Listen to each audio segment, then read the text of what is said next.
Hi all, ಎಲ್ಲರೂ ಹೇಗಿದ್ದೀರಾ? ಈ ವ್ಲಾಗ್ ಯುಗಾದಿ ಹಬ್ಬದ ನೆಕ್ಸ್ಟ್ ದಿನ ಹೊಸತೊಟ್ಕನ್ ವ್ಲಾಗ್. ಬೆಳಗ್ಗೆ ಬ್ರೇಕ್ಫಾಸ್ಟಿಗೆ ನಾನು ದೋಸೆ ಮತ್ತೆ ಚಿಕನ್ ಸುಕ್ಕ ಮಾಡಿದೆ. ಯುಗಾದಿ ಹಬ್ಬ ಅಂದ್ರೇನೆ ಹಾಗೆ ಅಲ್ವಾ, ಮೊದಲನೇ ದಿನ ಸಿಹಿ ಊಟ, ಎರಡನೇ ದಿನ ನಾನ್ ವೆಜ್ ಊಟ, ಹಾಗೆ ಫ್ಯಾಮಿಲಿ ಎಲ್ಲರ ಜೊತೆ ಒಳ್ಳೆ ಟೈಮ್ ಸ್ಪೆಂಡ್ ಮಾಡೋದು. ಹಾಗೆ ನಮ್ಮನೇಲಿ ಕೂಡ ಹಬ್ಬ ತುಂಬಾ ಚೆನ್ನಾಗಾಯ್ತು. ಇವತ್ತು ನಾನು ಹಬ್ಬಕ್ಕೆ ಚಿಕನ್, ಮಟನ್, ಫಿಶ್ ಎಲ್ಲದರಲ್ಲೂ ಅಡುಗೆಗಳು ಮಾಡಿದ್ದೆ. ಕಚ್ತಾ ಫಿಶು, ಮೈ ಗಾಡ್, ಈ ಫಿಶ್ ಕಚ್ತಾ ನಿನ್ಗೆ? ಇದು ಕಚ್ತಾ? ಅದಕ್ಕೆ ಬಾಯಲ್ಲಿದೆ.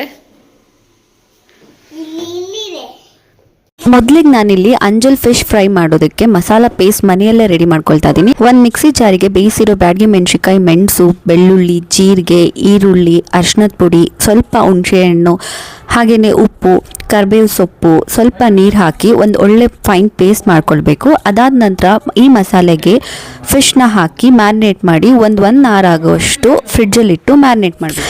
ನಂತರ ಮ್ಯಾರಿನೇಟ್ ಆಗಿರೋ ಫಿಶ್ನ ಏರ್ ಫ್ರೈಯರ್ನಲ್ಲಿ ನಾನು ಬೇಕ್ ಮಾಡ್ತಾ ಇದ್ದೀನಿ. ಅದಕ್ಕೆ 180 ಡಿಗ್ರಿ ಟೆಂಪರೇಚರಲ್ಲಿ 15 minutes ಬೇಕ್ ಮಾಡಿಕೊಂಡ್ರೆ ಫಿಶ್ ತವಾ ಫ್ರೈ ರೆಡಿ ಆಗುತ್ತೆ. ಇದರಿಂದ ಆಯಿಲ್ ಕೂಡ ಕಮ್ಮಿ ಆಗುತ್ತೆ.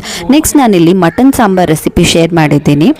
ನಾಟಿ ಸ್ಟೈಲ್ ಮಟನ್ ಸಾಂಬಾರ್ ಅಂದರೆ ಪಕ್ಕ ಹಳ್ಳಿಗಳ ಕಡೆ ಹೇಗೆ ಮಾಡ್ತಾರೆ ಆ ರೆಸಿಪಿ ಇದು. ಪೂರ್ತಿ ದಿನದ ವ್ಲಾಗ್ ನನ್ನ ಯೂಟ್ಯೂಬ್ ಚಾನಲಲ್ಲಿ ಅಪ್ಲೋಡ್ ಆಗಿದೆ. ಟೈಮ್ ಸಿಕ್ಕಿದಾಗ ಪ್ಲೀಸ್ ಚೆಕ್ ಮಾಡಿ, ಹಾಗೆ ಸಬ್ಸ್ಕ್ರೈಬ್ ಮಾಡೋದನ್ನ ಮರಿಬೇಡಿ. Thank you.